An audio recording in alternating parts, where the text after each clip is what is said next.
Hello, hello, hello. Um, Magre-react lang po ako sa sitwasyon ngayon sa atin na mga politiko. Kagaya ng Uniteam. Nakakalungkot, bakit sila nagkakagulo?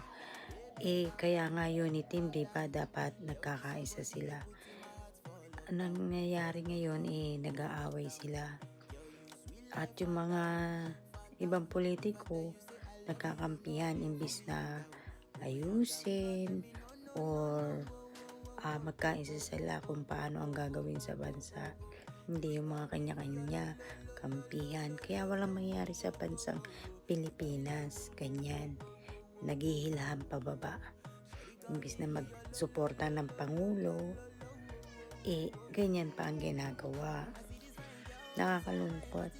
Wala akong kinakampihan pero nakakalungkot.